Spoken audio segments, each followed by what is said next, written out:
All right, you've almost made it through. So you've learned the basics, you learned the types of documents in an estate plan, how to get it set up, things to look out for.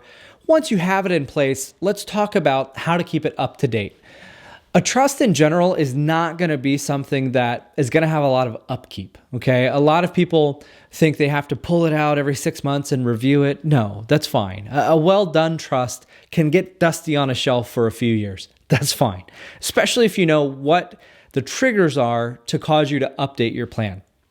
Now, there's others, but in general, the big things you want to watch out for are a death, a birth, a falling out, changed wishes, and changed assets. Now, a death, usually that's going to be a big enough trigger that you're going to remember to talk with your estate planning attorney or update your plan if you're using a software-based plan.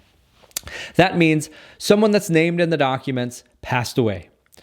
God forbid it was a child who passed away before you or an agent that you named somewhere in your plan. We need to go through and see how that death affects your plan. Now, most plans are going to already account for the what ifs, and you may not need to change anything here. But depending on your wishes, that 20% that was going to that person, you may have very different wishes after their passing. You may want to set it aside for, one of their family members or whatever it may be. A death of someone named in your document is certainly a big enough event to pull that off the shelf, open it up, have your attorney review it, and let you know what the implications are to the passing of that individual. Now, a birth, of course, is a happy trigger. And this has to do with our young families that we're assisting in setting up an estate plan. And there's a couple different things here. When you set up your estate plan and you're a young family who's having children, maybe we have one child and we're pretty sure we're going to have additional children, then your plan is probably going to be set up in a way that's very flexible while you're a growing family.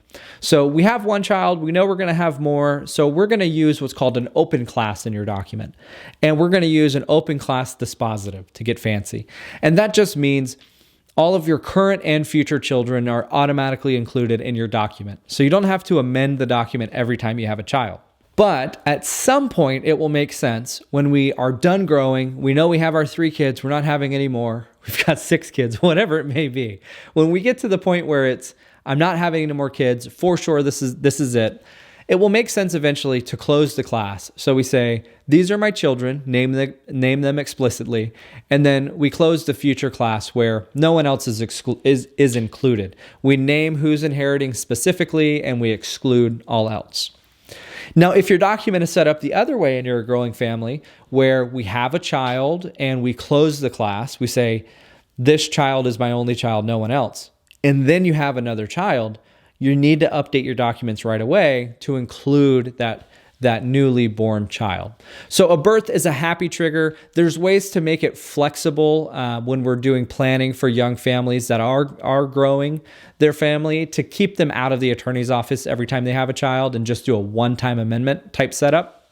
But this is important to talk through with your attorney, or if you use the estate lock software, it does talk about this in the software, how to structure it where it's pretty flexible for a growing family. So it's not necessarily something you have to go see an attorney on. Just know that there are differences in how to set it up if you're a growing family. Now, changed wishes is the next one, and usually this one's pretty obvious. This is probably one of the first ones that'll get you into an estate planning attorney's office because you've changed your wishes. So-and-so made you so mad, you want to exclude them completely, right? It's usually like a fiery thing to get you to go and change your estate planning documents. It's not a small thing in most cases. Of course, if your wishes change from whatever you have in writing, so you've got equally to these 3 people, but now you've had a change of heart and you really want it to be, 40%, 40%, 20%, as an example. Those kind of changed wishes, that's something that will trigger an update to your plan. Revocable trust, an update's not that big of a deal. It's just an amendment to change whatever it is in your document that needs updating. It's a living, breathing document that can be updated according to your wishes so long as you're able to and you're alive. So not an uncommon thing to make amendments over the years, and it's intended to be a flexible design to make those amendments pretty easy on you if wishes do change. Now, kind of going right in line with that one is a falling out with someone. And this can be a beneficiary, somebody who was going to inherit, but now we've changed our wishes and they're not. But a falling out can also be with one of your agents. So we have a trustee named and we had a falling out with them. Let's not allow them access to control everything in your trust should you become incapacitated if you've had a falling out. Same thing with powers of attorney. If your powers of attorney are your spouse and we get divorced, we've had a falling out, you probably don't want your ex to be the person that has the power to pull the plug, right? Or someone you're actively going through a separation agreement with to be the power of attorney over you. So if there's a falling out with anybody named in your plan, that's an important time. Dust off the cover, flip through, and let's update whatever needs to be updated for your agents or for your beneficiaries. And the last one, change of assets. This is really not, and I talked about this a little bit in funding, it's not to say you sold your primary home and you bought another, or you had your primary and you bought a rental. That's great. Those kind of change of assets, you don't need to go and reevaluate your estate plan. It is important that the changed asset, the newly acquired asset, be put into the name of your trust. But as long as your wishes don't change for who gets what, you don't have to go back and update your trust. Change of assets would require an update if you had a drastic change of assets. You won the lottery. You started doing extremely well and you picked a stock that just went to the moon, right? And now maybe some of those estate tax considerations come into play where they didn't before.